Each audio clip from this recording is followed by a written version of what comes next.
Sales, marketing, and RevOps. It's sink or swim out there, and yesterday's strategies and tactics won't help you today. This is Revenue Today, and I'm your host, Jared Robin. Join me as we interview revenue leaders in our community to learn what steps we could take right now to help you scale yourself and your company. Revenue Today is sponsored by RevGenius, and we're on a mission to bring inspiration and creativity to all revenue professionals in the world.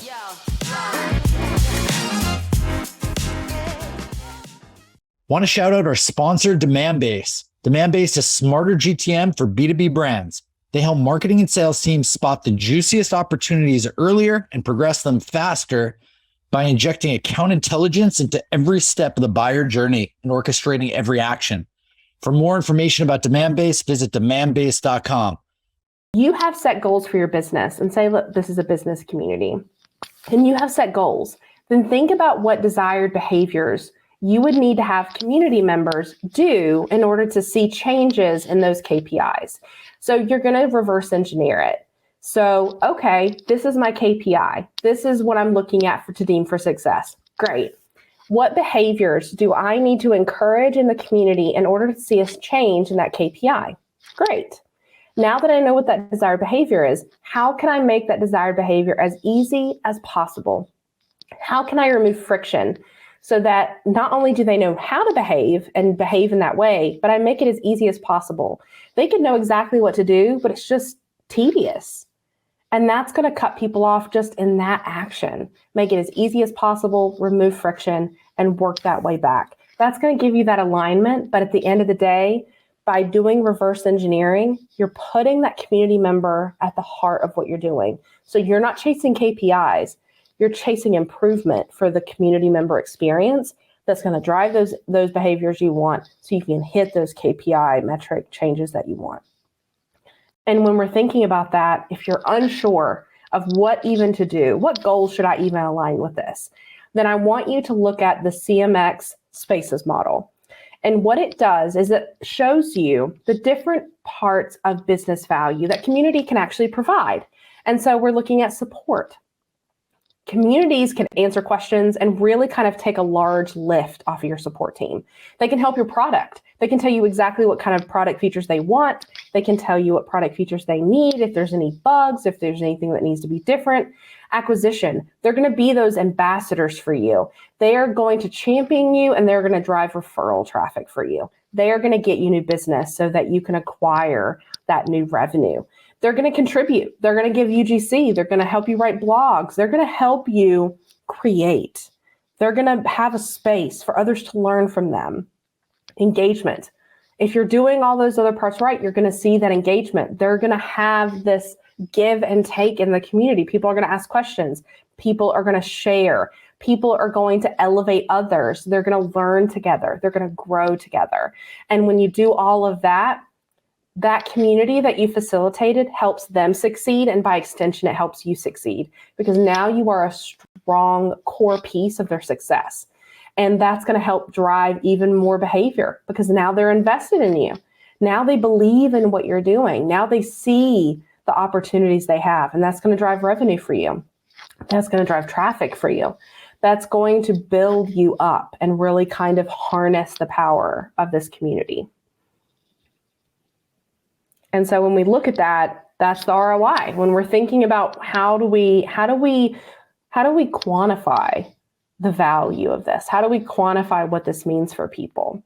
And so for me, when I think about the HubSpot community and I think about the value that it holds for us, it gives us that loyalty and leverage. There's people who, with their honesty, are going to tell you exactly what they think about us. They're going to tell you not only that they love HubSpot, they're going to tell you why.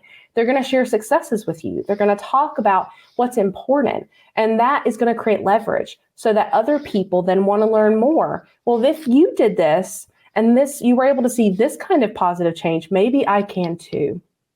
And it's going to give us opinions. It's going to tell us more about how we can improve our product. It's going to tell us more about how we can make the experience better. Are there needs that we didn't realize?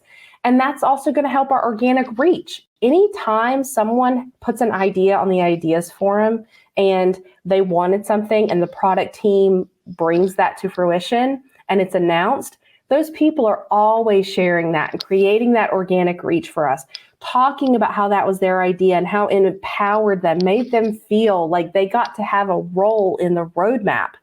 That voice the customer is incredibly priceless, because when we say that we're customer centric, if we're not having the voice of the customer at the heart of everything that we're doing, then we're really not. That voice of the customer is incredibly powerful, so that when you are a part of the HubSpot community, you're not only getting the help that you need, you're able to ask questions, but you're not only going to hear from the HubSpot team, you're going to hear from fellow users who want to help you. If you spend any time in the HubSpot community, what you'll find is a sense of community over competition. There will be partners who will tell you how to solve something. They won't pitch you. They won't say, well, like, I can't help you if you don't sign a contract with me. They'll help you. They'll ask you questions. They'll want to learn more about the challenges that you're facing. And that gives them that opportunity to share their expertise. Some of the most powerful and brilliant people I work with are our customers and partners. They know the product up, down, left, right, and they know how to handle a lot of the bigger challenges. So why not let them be the star? Why not let them be subject matter experts? Because that's what they are. When I created the inbound correspondence program last year, it was an opportunity for our top advocates to be able to be a voice for us at inbound, to be able to share their viewpoint on the sessions that they were participating in. When we're thinking about community, how are we building that? How are we offering that opportunity for people to feel like, I'm not only seen and I'm heard, but I'm appreciated for that they are recognized for the value that they in turn are giving to the community. And if you want to create that love, if you want to create that building of that, you need to think about what steps it's going to take to be able to really define what's important. And I use a lot of metaphors normally. Gardens are usually the best thing for me when I think about community, because you really are planting seeds and it's going to take time. You got to get the soil right. You need to make sure that it's the right type of ingredients and soil and food excuse me, for the type of plants you want to grow. So I would advise you, I'm choked up. I would advise you to complete the community canvas. It's a minimum viable community, and it creates an opportunity for you to get down to these basic questions so that you can understand what's at the heart of the work. What questions do you need to ask?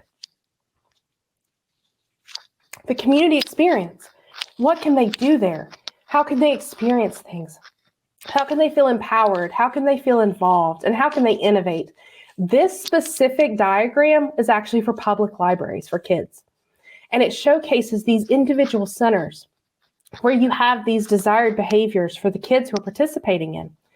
By having this in a community setup, it's incredibly powerful because you have the opportunity to treat them like kids. And I mean that in the best possible way. You get to let them explore.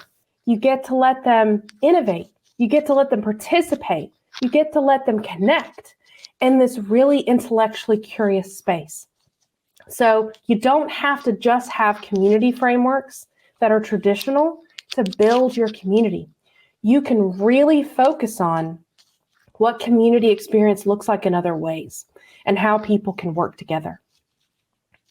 So when you're thinking about planning, you're going to go back to those core questions about why you're doing it, who is involved, and what does this look like for people.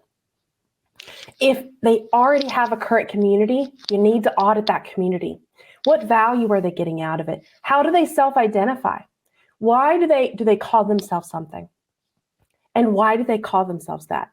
How do they align themselves together? And what are the needs of those people? And is there a way for you to be able to uplift them, for you to be able to provide an experience that's better than what they currently have? And thinking about how inclusive or exclusive that community needs to be. And then when we think about the member experience, we're going to focus on what that really looks like. Remember, we want to be very holistic. We want to be very thoughtful and how we're really offering up this journey. It is a community member journey. All the way from onboarding, how do they enter, how do they even know it exists, how do they introduce themselves, all the way up to why do they return? What's in it for them? What's the power of the community that makes it worth it to them? And then how do you engage them and keep it going? Are you going to use specific tools for it? Is there a specific community platform you're going to use? How are you going to determine success? What KPIs are you going to look at for this? Are you going to do a soft launch or hard launch? And how are you going to keep track of those? Are you going to use a calendar? Are you going to use project management software? How are you going to manage? And then remember, community is an incredibly powerful thing, and there is no power for change greater than a community discovering what it cares about. So thank you so much for your time. I'm sorry, I'm a little bit sick, so I've been coughing. But thank you so much for your time. It was lovely chatting with all of you, and I hope that you enjoy community as much as I do. I hope you have a great day. Whoa, another great episode of Revenue Today. For show notes, links, and mentions, visit revenuetoday.live. For all my friends in the Rev Genius community, thank you. It's been awesome to spend this time with you. Please DM me any feedback and ideas in our Slack channel or on LinkedIn. If you're not in Rev Genius, join us at revgenius.com. It's free and it only takes like 2 seconds, and you'll be joining a group of 27,000 revenue professionals strong. We've got it all. Looking forward to seeing you there. Catch you on the flip side.